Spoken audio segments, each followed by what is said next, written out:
Seconde partie du débriefing du Grand Prix d'Autriche sur F1 ITV.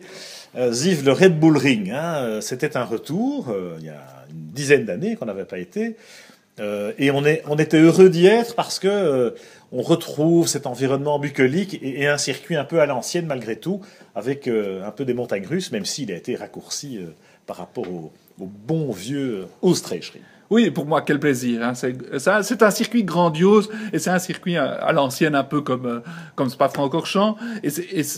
Ça fait plaisir de retourner là-bas parce que ce sont des circuits, comme on dit, où on va quelque part et on revient. On tourne pas en rond. C'est vraiment un sentiment magnifique. C'est vallonné, c'est très beau. Ça va nous créditer dans les années à venir de très très belles courses, j'en suis sûr. Alors Red Bull les a mis les petits plats dans les grands, évidemment, parce que c'était Grand Prix à la maison.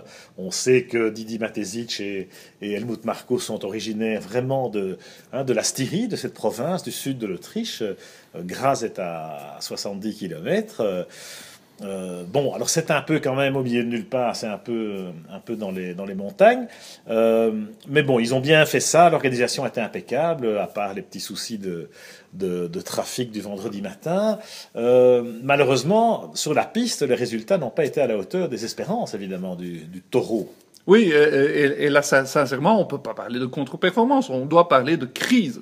Parce qu'il y a une crise entre Red Bull et Renault. Le Renault n'est pas assez performant à leur goût, et à raison. Et pas assez fiable non plus. Et pas assez fiable. Vettel est accablé depuis le début de la saison, que ça en devient risible. Au deuxième tour, déjà perte de puissance, il peut pas défendre ses chances.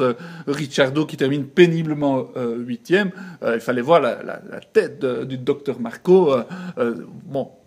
C'est vraiment état de crise entre ces deux-là. Même Ricciardo avait perdu le sourire. C'est dire. Incroyable. Mais parce qu'il se qualifie 5e, ce qui est un exploit vraiment en qualif, Ricciardo. Et en course, on voit bien que la Red Bull, elle va à reculons. Et qu'on a 8 voitures à moteur Mercedes dans les 11 premiers finalement, puisque Button perd la 10e place de peu. Mais enfin bon, c'est significatif qu'il fallait un moteur Mercedes pour être devant. Mais bon, on voit quand même qu'Alonso, 5e, voilà, c'est du Alonso.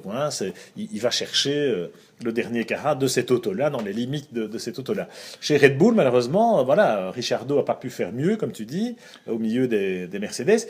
Et Vettel, c'est pire, parce que Vettel, alors il est effectivement accablé par la mécanique, mais il est quand même derrière Ricciardo aux essais. Il n'est pas en Q3. Attends, à la maison, ça la fout mal. Oui, c'est très mauvais. Évidemment, chez Red Bull, je trouve, il tape beaucoup sur Renault et c'est un peu moche, c'est-à-dire que ils sortent 4 titres d'affilée, ils ont tout gagné avec Renault, donc ils pourraient être reconnaissants, mais c'est un business très très dur et très exigeant. Et effectivement, quand un des deux partenaires n'est pas à la hauteur, l'autre montre les crocs et même menace de casser le contrat, parce que apparemment le contrat court jusqu'en 2016, mais chez Red Bull, ils ne font pas un secret de dire on regarde d'autres options. Tout à fait, même si on a une communication à géométrie variable, et on a vu qu'on a le bad boy et le nice guy, avec toujours le docteur Marko qui est le méchant de la bande, et Christian Horner qui était jusqu'à présent plutôt le gentil. Alors là, Horner, je peux vous dire, après l'abandon de Vettel, il a bien allumé Renault. Même Matezic s'y est mis, même si lui il a un petit peu adouci le ton par rapport au fait que c'est pas la vocation, et Horner l'a dit aussi, c'est pas la vocation de Red Bull de fabriquer un moteur, parce qu'ils sont pas équipés pour, quelque part, Hamilton, Keynes. Maintenant, on sait qu'il y a des options qui sont à l'étude. On a parlé, on connaît les liens entre Red Bull et le groupe Volkswagen au sens large. On sait que Volkswagen n'est pas très heureux en rallye parce que les retombées ne sont pas à la hauteur. On pourrait badger un moteur, on pourrait racheter Cosworth, on a entendu beaucoup de choses.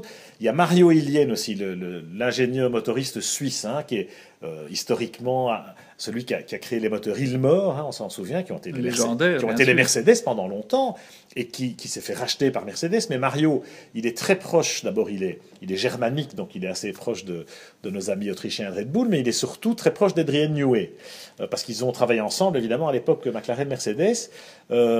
Illien, il est capable de faire un moteur. En Autriche, ils ont des compétences pour fabriquer des pièces chez ALD enfin, il y a chez Pankel aussi, donc tout près de chez eux. Ils ont des sous-traitants. Ils ont les moyens de le faire. Ils vont peut-être être contraints et forcés de le faire. Oui, bon, moi je crois que ça ne va pas se faire parce qu'un contrat est un contrat, mais c'est vrai que chez Red Bull, ils prétendent être excellents, et puis alors ils disent, voilà, nos partenaires ont devoir d'excellence aussi, et sur ce coup-là, Renault n'a pas mis les moyens, et Renault est un fournisseur, parce que c'est vrai qu'on a parlé d'une sorte de partenariat, hein. Renault est le partenaire officiel de Red Bull, et Red Bull est l'équipe d'usine, disons, de facto. Mais par son excellence, par la présence d'Adrian Newey, par la présence d'un quadruple champion du monde, Renault se devait de hausser le ton et ne réussit pas. Non, la crise, elle est plutôt chez Renault que chez Red Bull. Hein. Chez Renault Sport Tout à fait, F1, bah oui. Clairement, il y a un souci parce que le châssis Red Bull, on sait qu'il est très bon. Hein. On l'a vu sur quelques grands prix quand même, Ricciardo au Canada par exemple. En revanche, sur la fiabilité, sur la performance, ils sont pas là. Et ils ne donnent pas l'impression de rattraper le terrain perdu.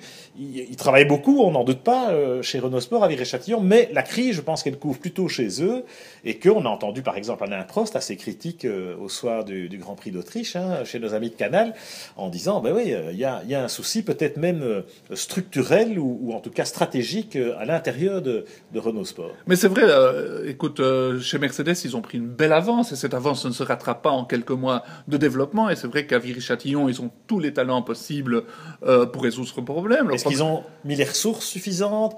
Est-ce qu'il y a assez d'argent? Voilà, on livre 4 écuries. Est-ce que tout ça n'est pas un peu lourd? C'est vrai que chez Mercedes à Brixworth, il y a 300, 400 ingénieurs, ils mettent le paquet. On connaît un peu les difficultés de Renault à vraiment s'investir en Formule 1. Ils sont toujours là à moitié, oui, non, oui, non. Un peu tiède, oui. Un peu tiède. Et c'est vrai que les dernières années, ils ont gagné sur leur élan et c'était magnifique. Mais maintenant, cette année, l'année passée, il fallait mettre tous les moyens pour avoir une chance. Ils ne l'ont pas fait. Et maintenant, ouais, effectivement, ils ont leur partenaire principal qui râle. Alors, outre Red Bull, hein, il y a d'autres équipes Renault qui souffrent. Lotus en particulier, ex-équipe Renault. Hein, tu parles de l'engagement tiède, ou en tout cas avec des hauts et des bas de Renault en F1. C'est historique depuis 40 ans. Bon, Lotus, ils sont vraiment au fond du trou. On ne voit pas très bien comment ils vont en sortir, parce que là aussi, il y a des problèmes de ressources. Bon, Toro Rosso, en revanche, puisqu'on parle de Red Bull et qu'on est au Red Bull Ring, Toro Rosso, en revanche, ils ont une bonne auto, et voilà, on a encore droit à quelques coups d'éclat, même si, à cause de Renault, voilà, les problèmes de fiabilité font que les Toro Rosso ne sont pas à l'arrivée. Oui, Toro Rosso, c'est vraiment une petite équipe. Enfin, c'est l'équipe B de Red Bull, mais c'est une petite équipe, moins de moyens, des jeunes pilotes en devenir. Et pour parler d'un jeune pilote en devenir, voilà, Daniel Kvyat, qui est vraiment époustouflant depuis le début de la saison, se qualifie 7e avec une Toro Rosso à moteur Renault.